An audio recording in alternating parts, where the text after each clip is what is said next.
Good evening, I'm Shane Jones, leading the news at 7.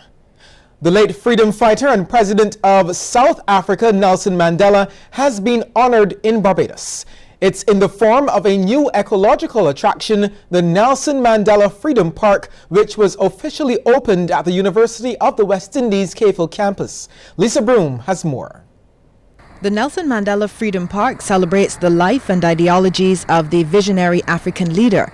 A delegation from South Africa, led by one of his granddaughters, is in Barbados to witness the historic occasion. Prime Minister Frendel Stewart says the Nelson Mandela story is one replete with lessons people can use to enrich their lives. He notes although Mr. Mandela was active in South Africa, the principles for which he stood touched the lives of many across the globe. Even though he was functioning in a particular environment, the nature of his struggle was universal. And that is why we are here tonight. Mr. Stewart says the late freedom fighter used his imprisonment as a time for introspection, and he wants people who visit the newly constructed park to do the same. We've had our own journey. We've had our own periods of psychological and spiritual imprisonment. And we need, from time to time, to renew our covenant, to fight these shackles off, and to continue to promote the dignity and worth of the human person. In a brief address, Ms. Mandela, a social activist, said she's concerned the freedom for which her grandfather fought is now being squandered. This park must represent the responsibilities and the legacies of the people that are painted on the mural outside. These are the people that lived for social cohesion, social justice, humility, Ubuntu, a symbol of hope. Earlier on, we invoked the spirit of the ancestors. Now, when we invoke the spirit of the ancestors in my culture, you have to live up to their legacy because there is hell to play if you do not do that. She's also encouraged Barbadians to be more introspective and, like her grandfather, take time to meditate. Lisa Broom, Cbc News. Principal of the UWI Cavell campus, Professor Udine Barto, says the park adds to the campus's location and recreational spaces.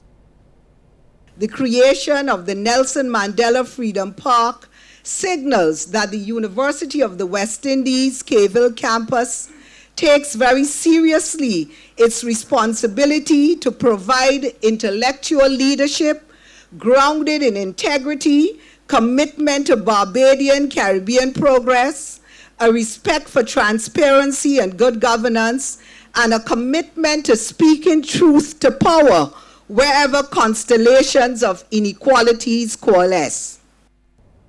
Barbados could earn and retain more foreign exchange if there's greater collaboration between tourism players and the wider business community. That's according to a local hotelier and a key executive in Barbados tourism marketing efforts. Kent Jerson has more.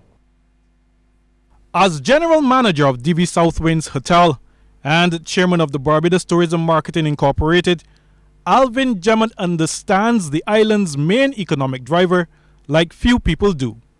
He's been talking to me about the ongoing discussion regarding the island's ability to earn and retain foreign exchange and how it can do a better job of both.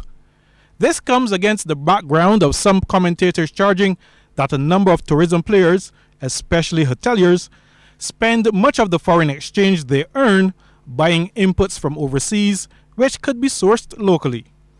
Mr. Jemmett believes his fellow hoteliers generally play their part. Only 2 weeks ago, I heard the BHTA announce that there were some 29 properties looking to do upgrades during the summer.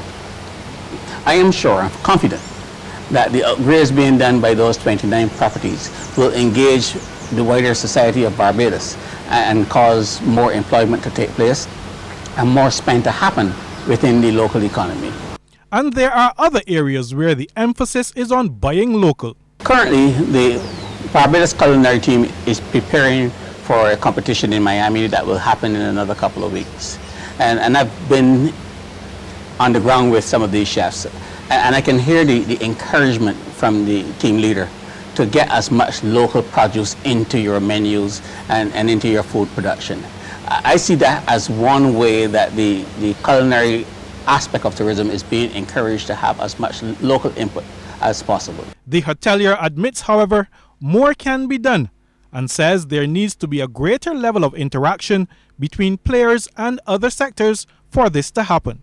He says manufacturers, for example, can be more proactive. If I were a manufacturer and I had done work for a hotel 1 year and I've gotten from them what their type of upgrading cycle was, you can bet your last dollar that I would mark that carefully on my calendar and be there in advance to find out what the needs and demands are so I can prepare myself for the next wave.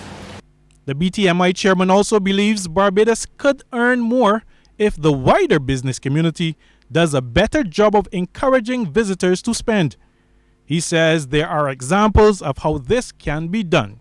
Oystins is a good story, and it's developed over many years, but you only have to go to Oystins any Friday night or Saturday night, and you will see the level of spend that is taking place at Oystins. Mr. Jemmett believes Barbados would benefit from other similar activities or events, especially in circumstances where the tourist numbers have been consistently increasing in recent years. Kent Jerson, CBC News. Thanks, Kent. People working in the local fishing industry are having mixed reviews about this year's season. Across fish markets, we're hearing reports of fluctuating prices as the demand for fish remains, but the supply is still uncertain. Some fishermen are thriving, but at the expense of others. While some local fishermen are netting big profits, others have fallen on hard times. A number of dayboat fishermen are reporting that for some time, their share of the market has been crumbling. At Six Men's in St. Peter, boat owner Stephen Gibbons has been fishing since the 1980s. Grim. All the dayboat owners, it's about 3 to 4 seasons now. Not a born catch, none at all. There's actually 3 seasons that my boat push off from here, and they make not even 1 trip. Mr. Gibbons and others are blaming the changing tides on the ever-adjusting currents caused by global warming. Corey Prescott, who owns a large ice boat, sympathizes with the plight of dayboat owners. While in years gone by, dayboats didn't have to go very far to find fish, he says these days they're more plentiful 50 to 60 miles offshore. These guys only cover a distance about 5 to 6 miles a day. Because like 60 miles is going to probably take you maybe about, say, 6-7 hours to actually go. So it'd be too far for these guys to go, and also they don't have the fuel capacity to get there as well. So that's where the ice boats actually come into place. And from all reports, ice boat owners are seeing even better days since the disappearance of their dayboat competitors because they can control the markets, and it's pushing the prices up.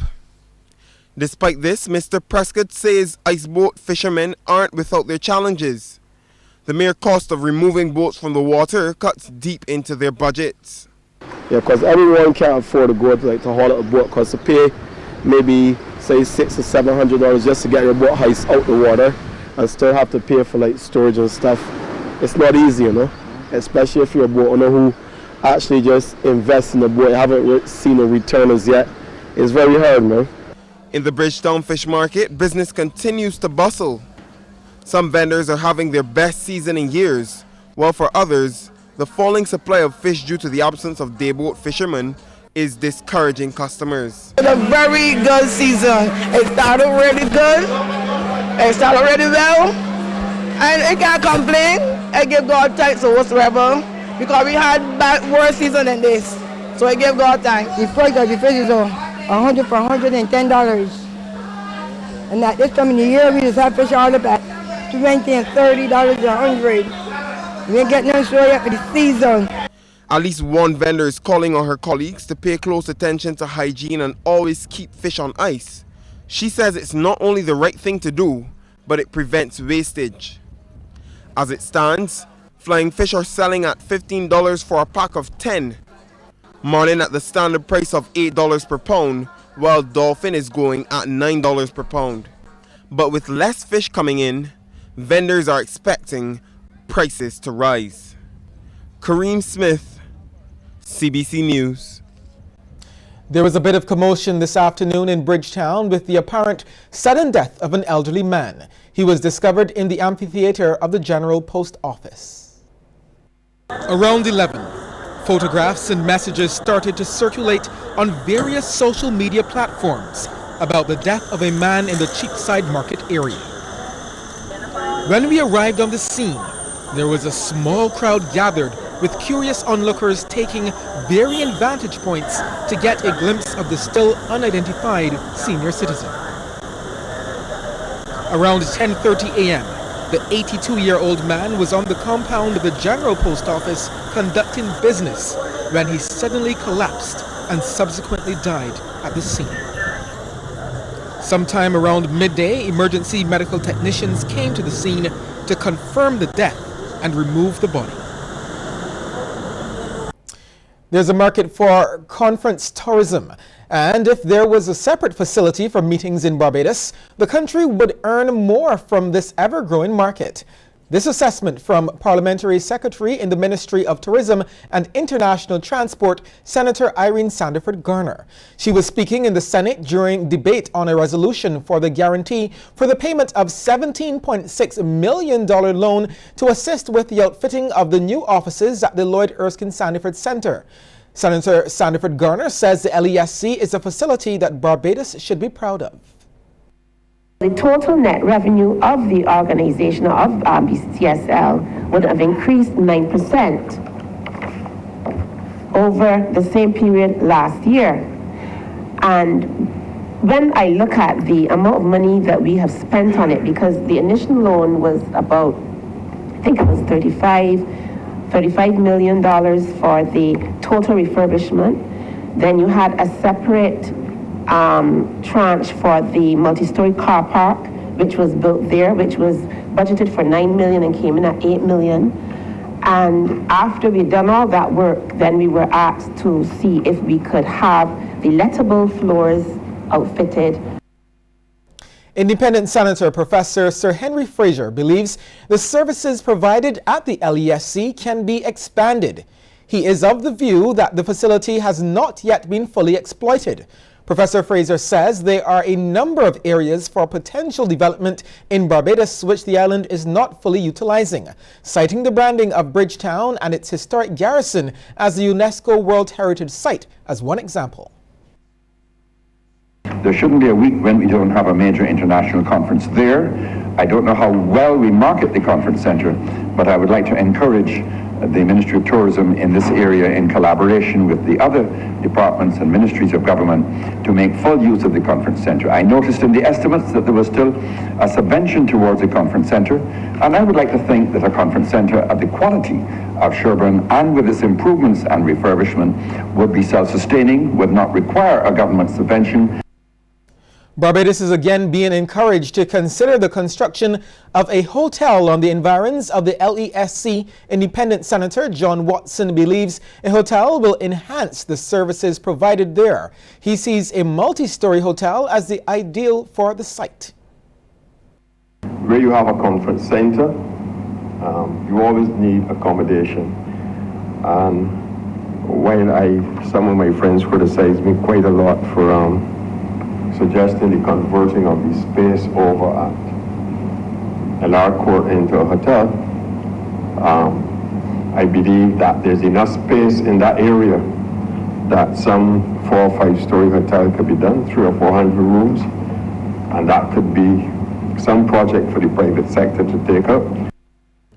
Financial institutions still have a lot of confidence in Barbados and the government, despite a string of recent downgrades. This is according to the Parliamentary Secretary in the Ministry of Finance, Senator Jepter Ince. He used the loan of $17.6 million from First Citizens Bank to outfit the LESC as an example. It is clear, because without that confidence, we could not achieve a 6.65% rate for 10 years.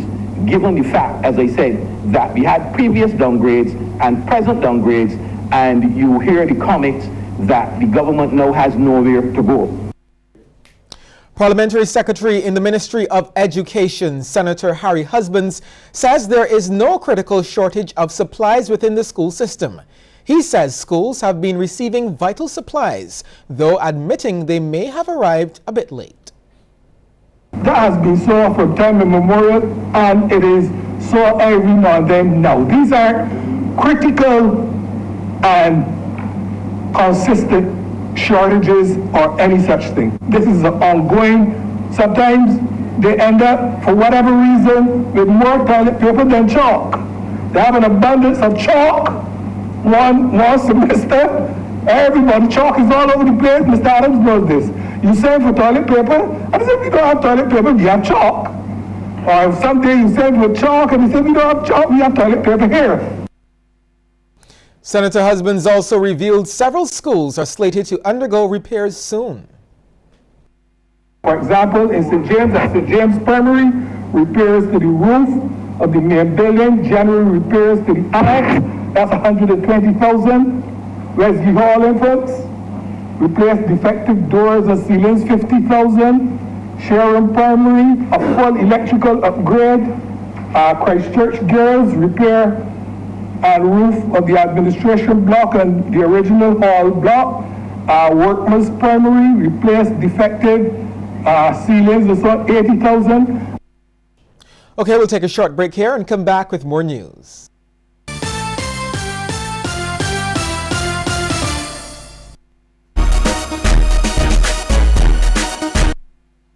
Don't let your data experience slow you down.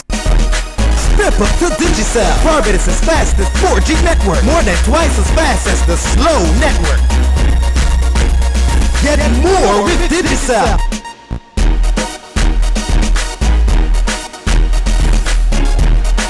Digicel, the fastest 4G network in Barbados. Dial *153# to sign up to Digicel today.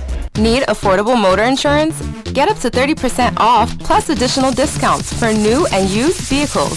Call 436-6200 or log on to beacon.co.tt. Where you need us, when you need us. Sandals, sandals, sandals galore! Megville gives you ladies sandals for this week only. Monday to Saturday, any pair of sandals for only $25. So go to Megville on Tudor Street, High Street and Palmetto Street for any pair of sandals for only $25. This week only, Monday to Saturday. Register now for the RBC Race for the Kids 5K Run and Walk in support of the UWI Caveville Campus Scholarship Fund. Visit our website or see press for details. RBC Royal Bank. It's all about you. All right. Thank you. I'll take this one. Hello. My name is Patrick Honohan. I retired quite recently from being governor of the Central Bank of Ireland. And now I was invited by the Central Bank of Barbados to come and be a distinguished visiting fellow here for a short while. Well, I'm delighted to be back in this wonderful country. I want to share with you some of the lessons that I've learned from being governor of my own country's central bank during Europe's serious economic and financial crisis of the last few years. So if you're interested, tune into CBC TV 8, VOB 92.9. It'll be at 8:30 p.m. on March the 30th. We can discuss what the best kinds of macroeconomic policy are available for a small open economy in today's world. Have a good day. Thank you.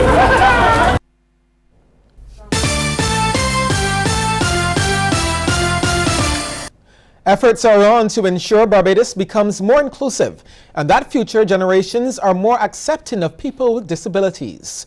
One of the entities leading this charge is the Barbados Physical Therapy Association.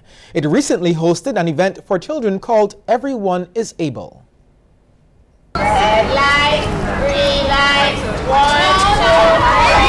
A section of the Dome Halls car park was transformed into an outdoor games area for the 24 children.